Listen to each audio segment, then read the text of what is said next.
Hello, MavMind Collective, and welcome to another episode of the HypnoSales Show. Today, we're going to learn how to say no to a sales rep.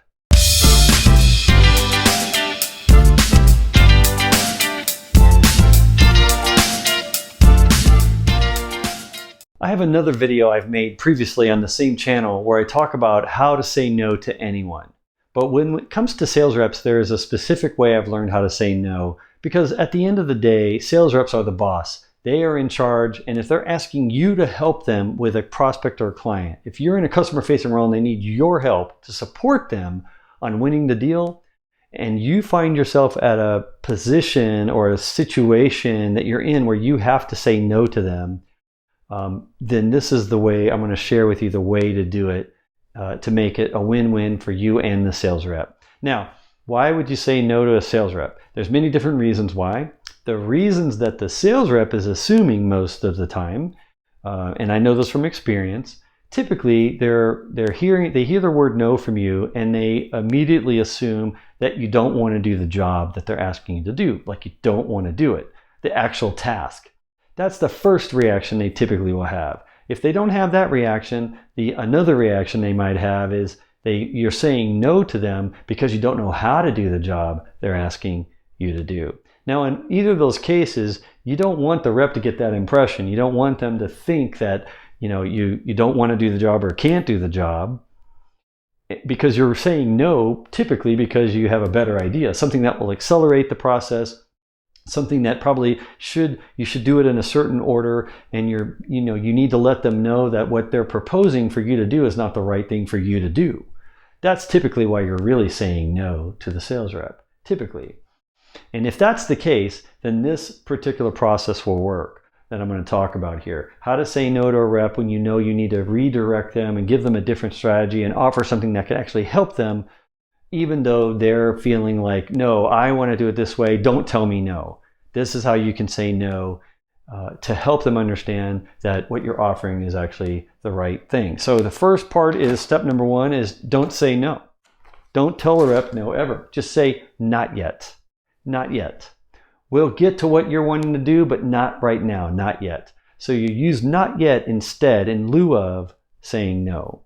And that way they realize that A, they won't assume that you don't want to do it. And then B, they won't assume that you can't do it because you're saying not yet. In other words, I want to do it and I can do it. We're just not going to do it just yet. And here's why.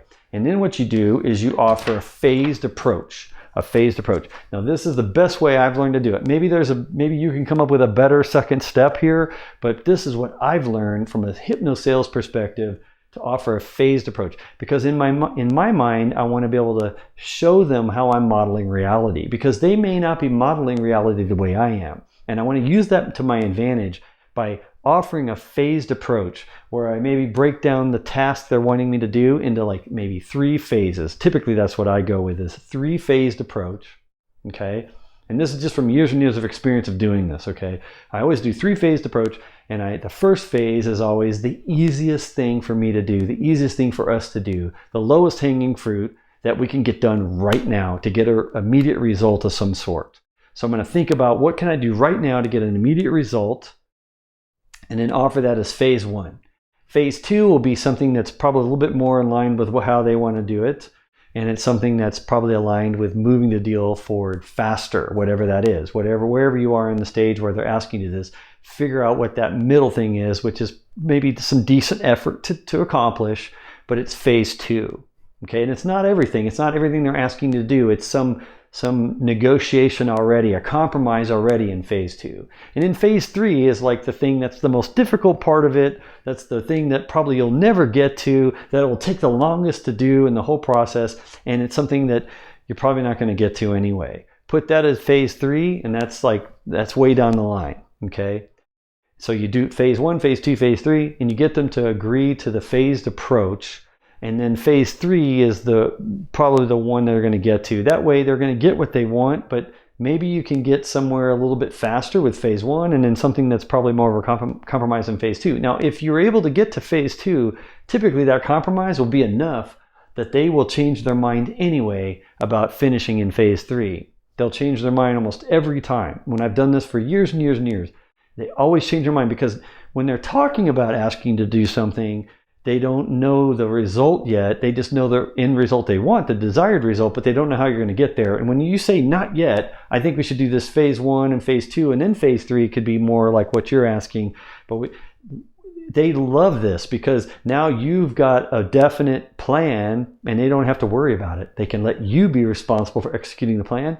And if you can get to that phase 2 and it's a compromise anyway, you saved yourself a lot of time, you saved them a lot of time, and you potentially advanced the deal and accelerated it a lot faster than they would have if they had you working on this long task that took too long or is too involved or too much effort that you've now split into these 3 tasks. You will never get to phase 3 because phase 2 will pretty much accomplish what you want to accomplish, and it'll be that compromise.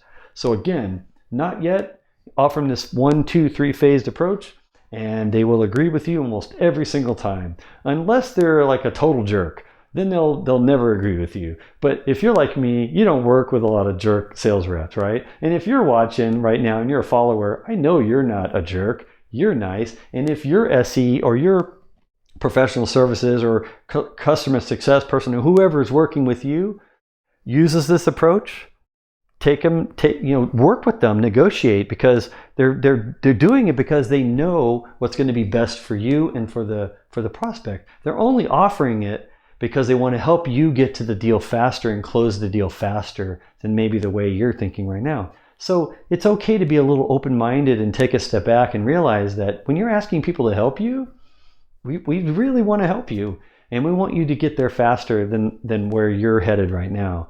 So it might be to your benefit to take it with a grain of salt, but also just open-minded. Be open-minded and listen, because you might be able to reskill yourself to think about it in a more strategic or more tactical way next time yourself, and it improves your ability to close more deals and win more opportunities yourself as the sales rep too.